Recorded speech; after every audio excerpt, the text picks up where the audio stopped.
James Paul McCartney was born on June 18, 1942 in Liverpool, England, to Mary and James McCartney. His mother was a maternity nurse and his father a cotton salesman and jazz pianist with a local band. The young McCartney was raised in a traditional working-class family, much the same as his future fellow Beatles Ringo Starr and George Harrison. Tragically, when McCartney was only 14 years old, his mother died of complications after a mastectomy. His future bandmate, John Lennon, also lost his mother at a young age, a connection that would create a close bond between the two musicians. Encouraged by his father to try out multiple musical instruments, McCartney began his lifelong love affair with music at an early age. Though he took formal music lessons as a boy, the future star preferred to learn by ear, teaching himself the Spanish guitar, trumpet, and piano. By age 16, he had already written When I'm 64, in hopes of eventually selling it to Frank Sinatra. In 1957, he met Lennon at a church festival where Lennon's band, the Quarrymen, were performing and was soon invited to become a member. The two quickly became the group's songwriters, ushering it through many name changes and a few personnel changes as well. Early on, they agreed that all of their songs would be credited to Lennon-McCartney, no matter who had taken lead or, as happened occasionally, written the songs entirely on their own. By 1960, the group had settled on a new moniker. The Beatles and Harrison, Stuart Sutcliffe, and Pete Best rounded out the lineup. They became regular fixtures at Liverpool's Cavern Club, frequently pulling in over 500 people to see them in the 200-person capacity club. Their local fame earned them an offer to play in Hamburg, and off they went, spending the next 3 years honing their touring skills, drinking, carousing, and occasionally getting into trouble with the law. While there, Sutcliffe fell in love with local Astrid Kirchherr, an artist and photographer who helped create the Beatles' look, influencing their wardrobe and cutting and style in their hair. Sutcliffe left the band, moved in with Astrid, and McCartney was finally free to take over the bass, a position he had been lobbying for. While in Hamburg, the Beatles recorded their first tracks, garnering the attention of Brian Epstein, a music columnist who managed his family's record store. He went to see them perform New Star Power when he saw it and offered to manage them. McCartney missed their first meeting with him as he had decided to take a bath instead, but eventually they all connected and a partnership was born. Epstein refined their look and their onstage performance and worked himself to the bone trying to get them a record deal. When producer George Martin signed them to EMI, they had to do one thing: replace their drummer. They ultimately settled on Starr, already popular thanks to his work with Rory Storm and the Hurricanes. Best's fans protested, swearing they'd never listen to the Beatles again, but the furor soon faded away as the group became increasingly popular. The impact that the Beatles would ultimately have on 60s popular culture is hard to overstate. Beatlemania soon gripped the world, and when the group made their debut in America, the media dubbed the period of musical crossover between the two nations the British invasion. This era would have a lasting impact on rock and roll. During a decade full of political and social strife, the Beatles expressed the broader hopes of their contemporaries for peace, love, and rock and roll with a little rebellion sprinkled in the form of British chic. McCartney would write more hits for the band than any other member. Songs like Yesterday, Hey Jude, Let It Be, and Hello Goodbye would provide the soundtrack for a generation, with Yesterday still the most covered Beatles song of all time. From 1962 to 1970, the Beatles released 12 studio albums. They toured constantly until 1966, playing their final show at Candlestick Park in San Francisco on August 29. They couldn't give themselves over the roar of hysterical fans, and their music had become more complex, making it harder and harder to reproduce the sound without benefit of the studio. The Beatles disbanded in 1970, breaking fans' hearts worldwide. However, McCartney had no intention of dropping out of the public eye. He was the first of the Beatles to release a solo album, McCartney 1970, and though critics' reactions were mixed, the album was a hit with the public.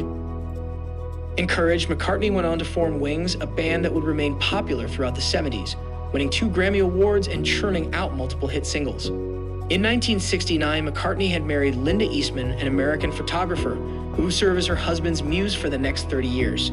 The family had 4 children: Heather, Eastman's daughter from a previous marriage, Mary, Stella, and James. They all moved into McCartney's farm in Scotland, with McCartney often doing some of the renovation work himself. One day, they were rubbing elbows with superstars and politicians. The next, they were back on the rustic farm. The 1980s proved a trying time for McCartney. An arrest for marijuana possession in Japan in January put him in jail for 9 days. Later that year, his longtime partner and friend John Lennon, with whom he had recently reconciled after years of feuding, was killed outside his New York City apartment. In the wake of Lennon's death, McCartney stopped touring, not taking it up again for almost a decade. He continued to play and record new music, however, collaborating with the likes of Stevie Wonder and Michael Jackson, and still having massive commercial success. By 1989, he was ready to perform live again and launch a world tour, one that would provide material for a triple live album. The tour also gave him a world's record when he performed for the largest paying stadium audience in history, a concert for 184,000 in Rio de Janeiro, Brazil. He also started a collaboration with Elvis Costello, and they each released albums featuring different tracks they had written together. In the early 90s, the Royal Liverpool Philharmonic Society commissioned McCartney to compose an orchestral piece. The result was Liverpool Oratorio, which hit #1 on the UK classical chart. In 1994, he took 4 years away from his solo career to work with former bandmates Harrison and Starr on the Beatles Anthology project, then released a rock album in 1997 as well as a classical album. The following year, Linda died of cancer after a long illness. In September of 2001, he watched the attack on New York City from the tarmac at JFK Airport, then became one of the organizers for the concert for New York City. He continued recording and performing live around the world, with his 2002 tour being named the top tour of the year by Billboard magazine. In 2012, McCartney released Kisses on the Bottom, which featured renditions of some of his favorite songs from childhood, including classics like It's Only a Paper Moon and My Valentine. McCartney made headlines later that year after performing with fellow rocker Bruce Springsteen at London's Hyde Park. The two legendary rock musicians even performed 2 Beatles hits together, I Saw Her Standing There and Twist and Shout. Unfortunately, this impressive live jam was cut short by the authorities.